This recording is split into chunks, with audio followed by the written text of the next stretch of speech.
Hi, I'm Sian, an American living out and about in the world. This is These Are My People, a podcast where I interview my friends, family, and people I meet along the way about their extraordinary, ordinary lives.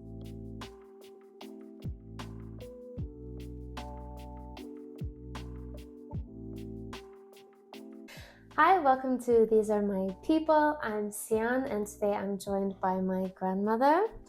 A lot has changed since my last podcast back in, I guess it was August when I was in Ukraine with Steve. It's now November. Lots have changed, but I'm excited to be here with my grandma today and hear along with you a little bit about her story and her life. So, Grandma, hi. Yes, dear. Can you introduce yourself briefly? Briefly, it's not something I do very well, but my name's Betty Delaney. Okay. And I'm her grandmother. Yeah. Okay. Yeah, fair enough. Where do you live now, Grandma? I live in Kentucky. Lexington, Kentucky, which you've lived here for how many years now? Oh, about 30 years. About 30 years, but Grandpa is from Lexington. Yeah, he was born here. Right? So Grandma has a very interesting life, I think. Her life story, her history. You lived in Africa for how long did you live there? 25 years. 25 years. Okay. Who were you before Africa? I was preacher's daughter. Okay. I was a preacher's wife. My grandfather was a preacher. And that's the way I was. I was just a preacher's kid until I got ready to go to college. And then I went to college where I met my husband.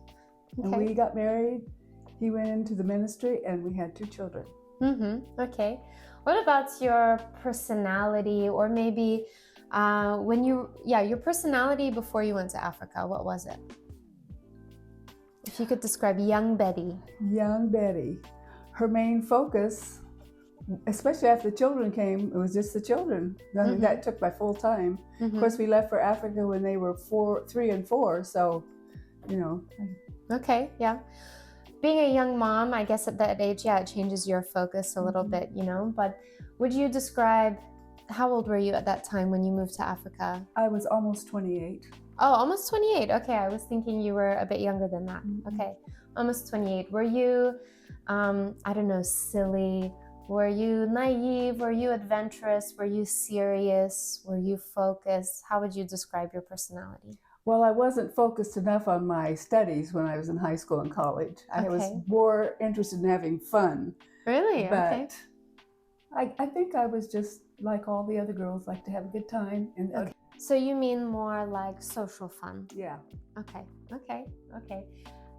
Going over to Africa, do you think that you took that with you, or did this process kind of change your personality a little bit at 28 years old? I think by the time we got ready to go, I was more serious about life.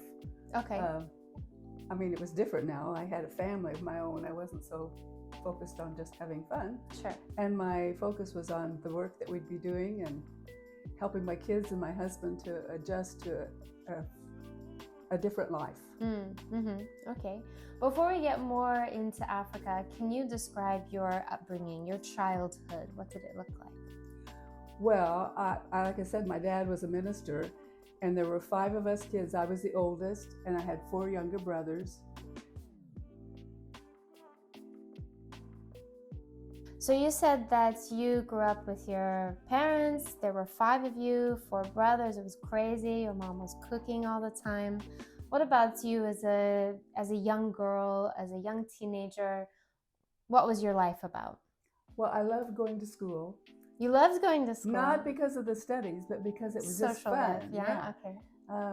I was a medium kind of student, though, I'm afraid. Okay. But I loved to go to the ball games and all the social stuff that we did. My high school was sort of small, so everybody knew everybody, and it was just a big fun thing. I was in the band. Yeah. You grew up in Yakima? Selah, Washington. Okay. There's apple farms around there. So did you... Orchards. Did you grow up on an apple orchard, or did you grow up with lots of land, or you grew up in the town? It was a small town. I think within the nucleus of the town, there were about 4,000 people, and then, of course, around the city, but around the town. It was small. So Africa, I mean, you moved to Africa, and a big part of your life now, well, for me, when I think about your life, I think about Africa. I don't know about you. That's still me. But it really didn't come into play until later in your life. I mean, growing up, you probably didn't think about Africa. You didn't, I don't know. Oh, I did think about Africa. You did? Yeah, because one of the guys that was in the group that I was with, he wanted to be a missionary doctor in the Congo. Oh. And I thought to myself, I'm not even going to date you. I'm not even going to look at you because I don't want to go to Africa. Wow. Okay. So what were your dreams when you were a girl in high school, or maybe before you met Grandpa? What kind of dreams did you have for your future? I think I didn't have a whole lot. It was just, I wanted to taste everything, you know, and be a part of all stuff. At one time I thought I wanted to be a teacher. Another time I thought I wanted to be a secretary and live with girls in an apartment and that kind of life. Okay. So, you know, moving abroad nowadays is a lot different than moving abroad in the, was it late 60s that you moved abroad, right? So nowadays, you know, you can still have a lot of contact with back home, and with globalization, I mean, Africa is still quite different than Lexington, Kentucky, or where you grew up, but there's a lot more similarities, I think, and a lot more access to things that you would get back home when you're abroad.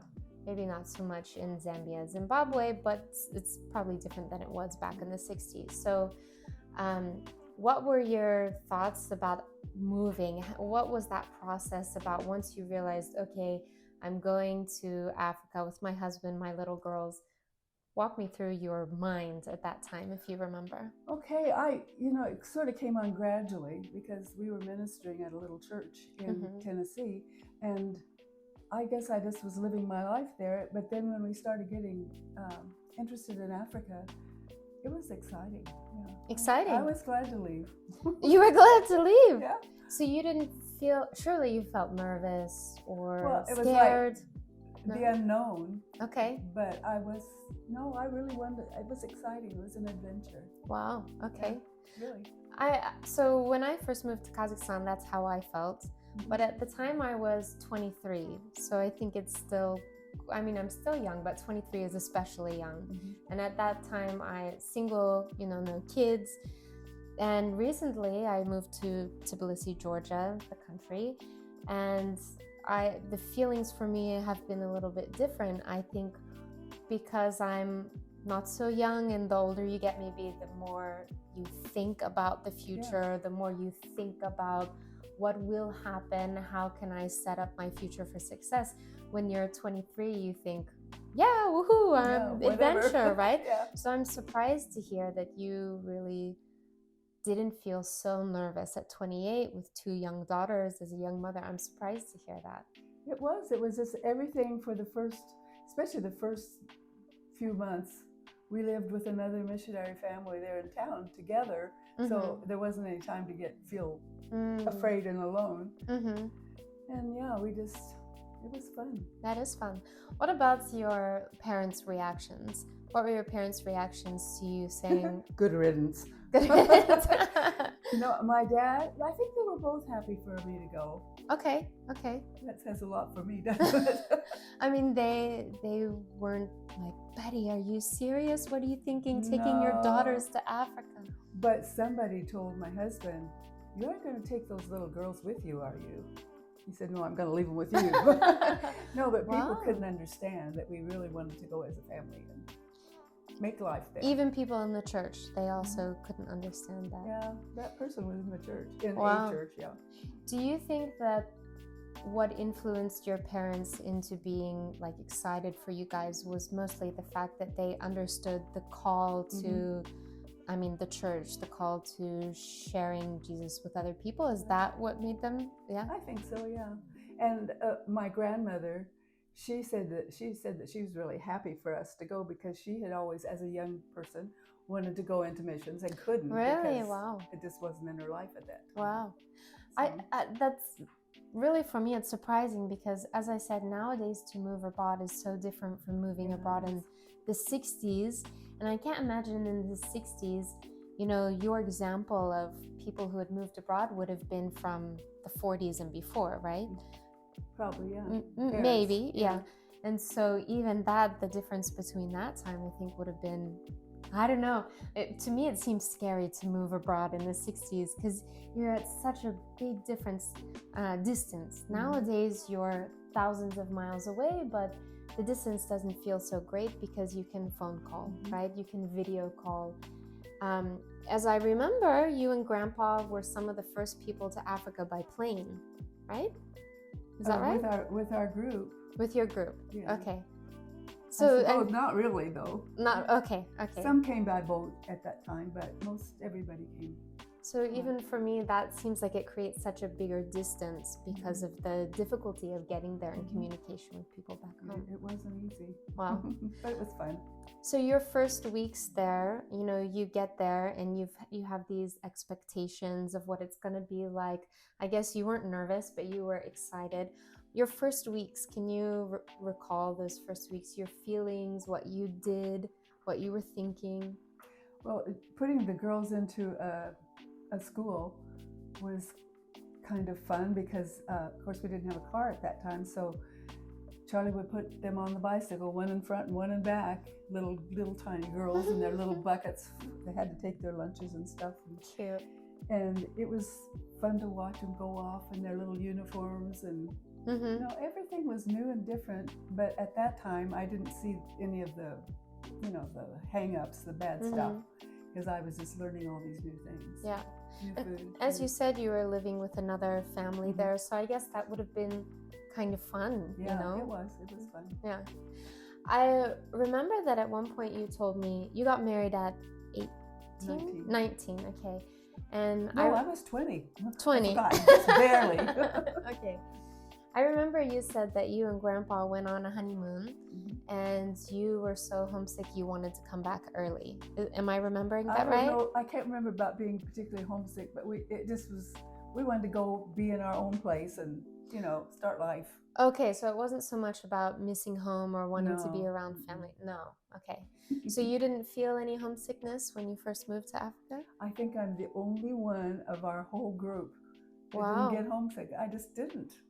Was it the excitement or was it you just didn't love being around home. brothers and being home all the time? Yeah, that could have been part of it. No. I don't know. I guess I was just being prepared by somebody bigger than me for what he wanted me to do. Sure. What about life in the 70s in Africa for you? So you got settled a bit, Mom and Shando, they were in school. What was life for you like in the 70s there in Africa? Well, shopping was an ordeal because everything we bought had to be bought in a different store. I mean, you went to the meat market, you went to the vegetable place, and then you went to a supermarket, which was a kind of a joke. But that was the biggest thing. It took most of my time. Running the kids back and forth to school when we got a car, that kind of thing. Yeah. Did you feel like I'm living in Africa and life is different for me because I'm here in Africa, different than it would be back home? Or did you feel, I don't know, you're just living an ordinary life? Well, we noticed that a lot of people were saying when they'd hit a snag in the way we were living then, they'd say, well, in America, and I rebelled against that. Yeah? I thought, no, you're not in America, so oh, you mean they would say like, oh, we need to do it like we do it in America? Oh, okay. Yeah, so, yeah, it was different, and the schools were very British, and it was a different sort of school feeling for the kids and for us being involved in PTA and stuff. Okay. So your focus in Africa was mainly on, being a mom, taking care of your daughters and supporting Grandpa. Is that right? And then after I sort of got into that, after maybe a year or so, I started going to the villages and the townships, and I would teach the women just basic Bible stuff, Bible stories. They had very little knowledge of the word. Sure. Yeah. So then I would do that. First term we had 3 churches, and so I went to all 3. And then on Sundays, that was Saturdays and Sundays, we would do kids stuff. Oh, sure. Youth okay. people. And you you learned which language? A little bit of it. The first term I didn't learn a whole lot. Okay. We studied Chibimba. That was so hard for me.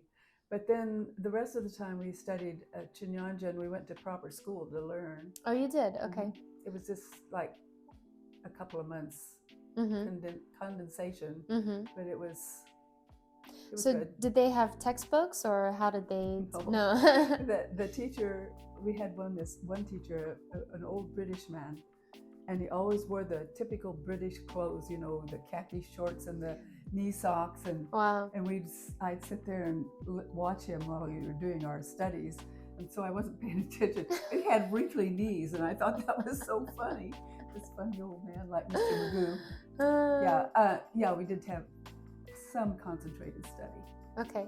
And how did you feel? Were you able to get around? I mean, I know the language was still kind of difficult for you after that, but you could get around, have basic conversations. Oh, yeah. So we knew enough I could talk better than I could hear. A lot of times they'd talk to me and I'd think, what are you saying? Okay. But yeah, we got along fine. And there was a lot of English, especially in town. Yeah. All the schools were in English in town. Well, yeah, I know now maybe it's a bit different, but yeah, now you can get around fine, just English. English is almost like a second language there at this point now. What was your favorite thing about your life in Africa that you feel you wouldn't have had if you had not lived in Africa? Oh, that's easy. I mean, I love the work and I love the people, but it was so good to be in a country and living a situation where we had time for family. We didn't go out at night because it wasn't really safe. So we were at home at night, and a lot of times we'd have get-togethers with other people in the mission, and we just had a strong family situation that we just don't have here. We had time for each other to sit around and talk. And you feel like that wasn't a past thing, that was because you were in Africa that you had that opportunity? Yeah, because in America, everybody's too busy. Even in that time? Yeah. Wow, okay. I know a lot of people, when they hear that my mom grew up in Africa, my dad also lived there for a while, they assume I was born in Africa. I wasn't. I was born shortly after they came back to the States, a few years after. But people ask me, so did you see lions in your backyard? Did the elephants come every morning? The giraffes come, and did they hang out in your backyard? People have this kind of assumption about Africa that you constantly see the big wildlife. What was your interaction with wildlife there? I mean, maybe you have some stories about interaction with some.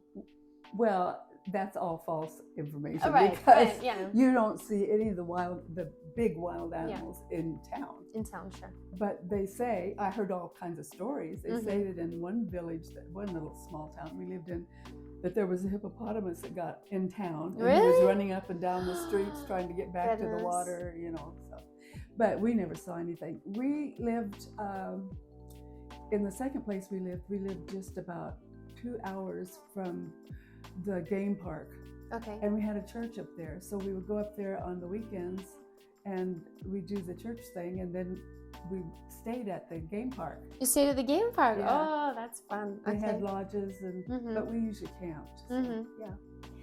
What about, I know Grandpa talks a lot about stories driving through the bush, like on his motorcycle or in a car, I guess, having car problems. Do you have any stories going through the bush and having some encounter with some kind of, maybe not a lion, not so drastic like that, but some kind of wildlife or? Just driving around in the game park.